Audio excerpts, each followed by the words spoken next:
to the administrative division, and less than 1 month later, without notice, I was terminated on a Friday morning and told that my assignment was over. The project was done, even though we definitely still had at least 4 months or so just on that project. And I just wanted to, well, I loved the job. I love the job, and I'm a parent, and having a parent or having children that I have done my best to instill eco-conscious decisions, and then to see this and know this was going on, there was really no other options but to let you guys know. Yeah. Only that, but he wasn't aware. What was the excuse they gave you for your termination? You're just done. You're just done with your assignment. I can tell you the reason that I am so compelled to deal with this is that it's about our health. It's about our kids. It's about our air. And we set the precedent here in the Bay Area for the whole world, worldwide.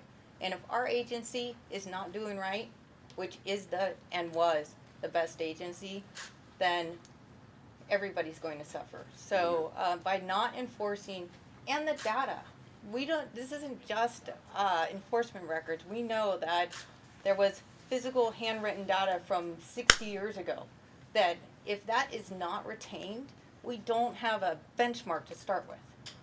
I felt I was retaliated against for doing my job.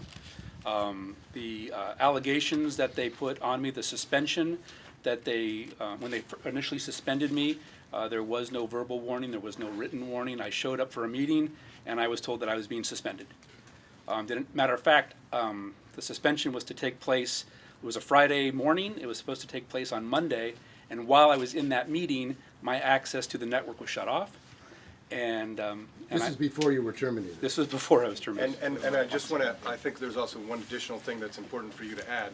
Not only that, but there was an insistence that you had to give them certain information so they could Correct. go through the computer and the document retention and indexing system that you had been creating. Is that correct? That is correct. While I was on suspension, they immediately wanted my username and password to access the system that I had built.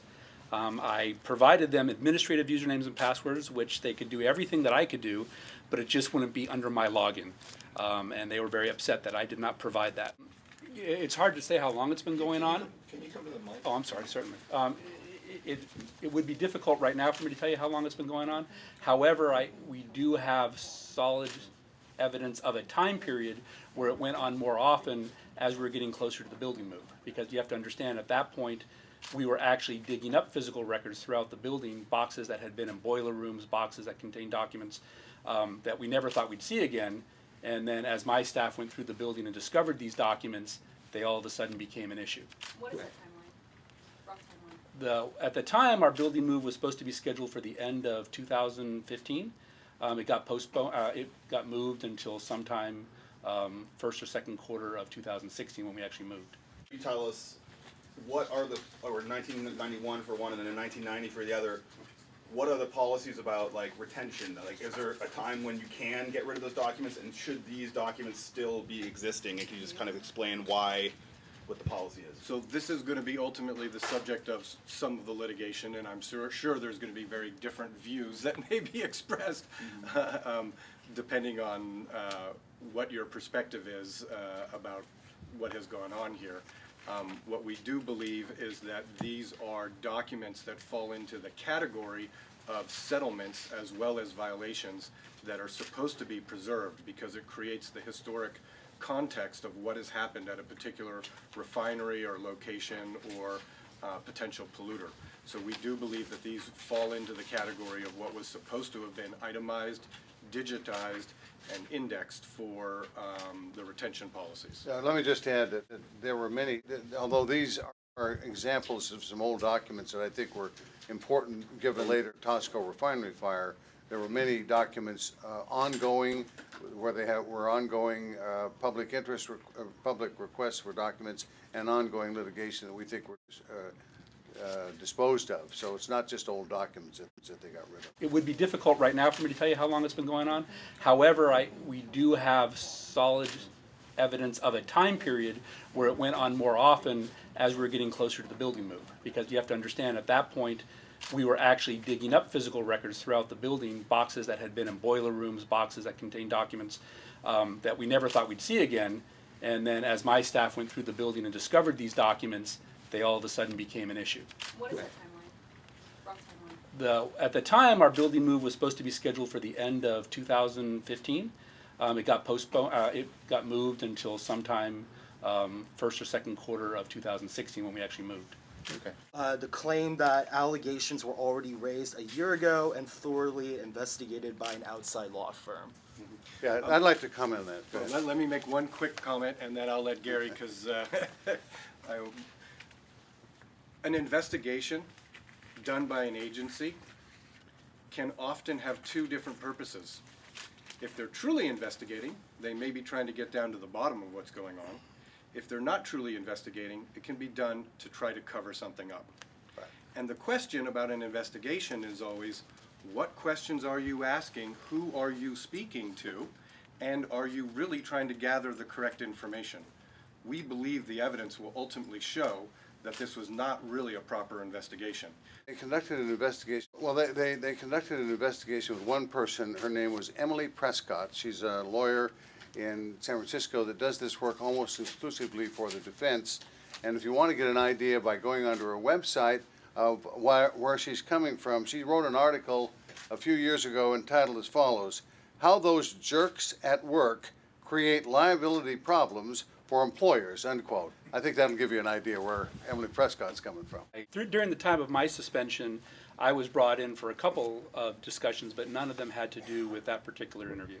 There's a pattern of workplace bullying among state employees and other agencies that have won lawsuits as a result of being bullied. Do you feel there's a systemic problem in state agencies where public employees who are trying to do their job are then targeted? Absolutely. I felt I was retaliated against for doing my job. The allegations that they put on me, the suspension that they, when they initially suspended me, there was no verbal warning, there was no written warning. I showed up for a meeting and I was told that I was being suspended. Matter of fact, the suspension was to take place, it was a Friday morning, it was supposed to take place on Monday, and while I was in that meeting, my access to the network was shut off. This is before you were terminated. This was before I was terminated. Not only that, but there was an insistence that you had to give them certain information so they could Correct. go through the computer and the document retention and indexing system that you had been creating. Is that correct? That is correct. While I was on suspension, they immediately wanted my username and password to access the system that I had built. I provided them administrative usernames and passwords, which they could do everything that I could do, but it just wouldn't be under my login. And they were very upset that I did not provide that. And I just want to follow up. We've handled a lot of whistleblower cases in various kinds and done a lot of work. This is a classic retaliation whistleblower case of somebody that's raising clearly wrongdoing at their employer, and they go after them and turn on them and get rid of them. And unfortunately, that's still going on. I was actually surprised when I discovered, or I came to the realization that it was intentional.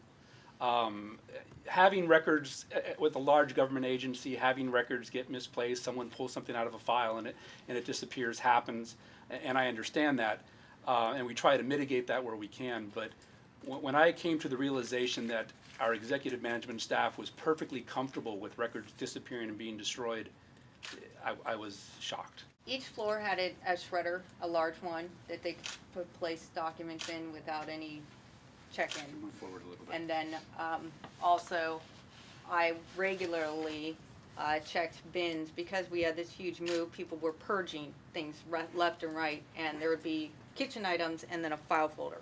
And I would go and, okay, whose is this? And let's look at it.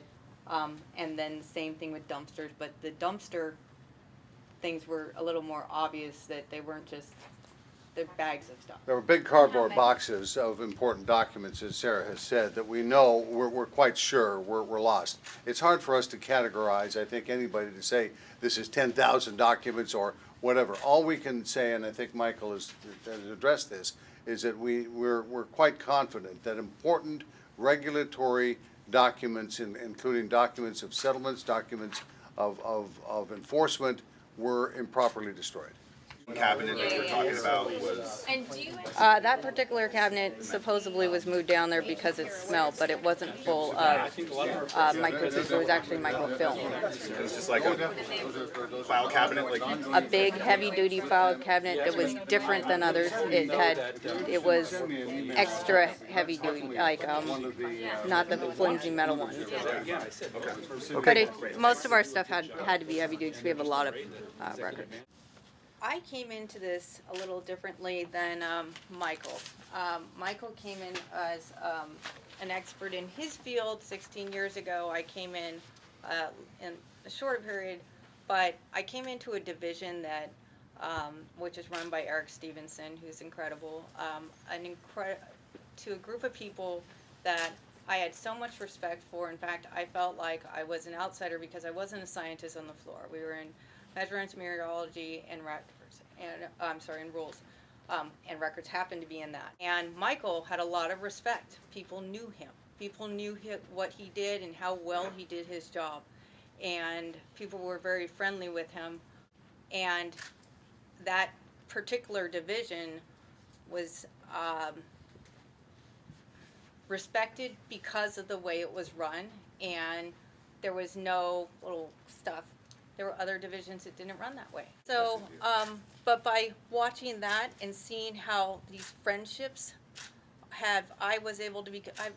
we became really close to people very quickly. And to lose the having lunches with people on a regular basis, and to lose that structure, and to be dropped into this craziness in the last year or so. I have 2 young kids. They will now know what's going on. They're not quite sure what I've been up to this past year. They know I've been working, but I don't have a paycheck coming in, so that sucks. And it's it's rough. But I think the relationships has kept us going, knowing that we have other people that are still behind doing the work. Obviously, after 16 years, getting up, seeing the same people every morning, doing my job, feeling good about my job, that's gone. There was adjustment period for that. Obviously, being fired from a government agency at my age to try to get another job is difficult. My retirement was tied up in that. My health insurance, so everything is all in jeopardy because of what they've done. And I didn't do anything wrong, so it doesn't quite seem fair. I still have lots of friends at the agency, people who've worked there for 16 years, who I hear from all the time. And it was traumatic. My name is Allison Karp. I am an attorney for plaintiffs Michael Bachmann and Sarah Steele. The Bay Area Air Quality District is a special district. It represents 9 different counties. It has a board, and they're basically a self-regulating agency.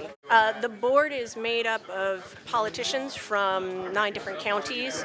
I know that some of the board members present as well as past, when these actions were happening, have expressed some concern about it. The Attorney General obviously has some interest in this, and we will be discussing it with them to see what they can do to step in and make sure that the district stands by what it's supposed to do with its documents.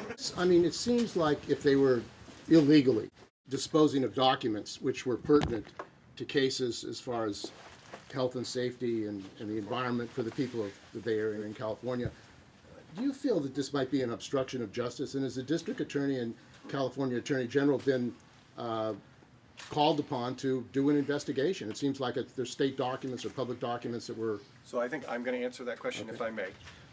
We hope that people take this seriously and a proper investigation is done, and we're more than happy to cooperate and help with any of the government agencies. Where that will go and what will happen is ultimately something that we'll find out in the future. To the extent that this is criminal and that it may ultimately result in any type of criminal charges, that's not anything that any of us can ultimately decide, but we're more than happy to try to cooperate and help any investigative agency. Have you contacted the Attorney General and the District Attorney?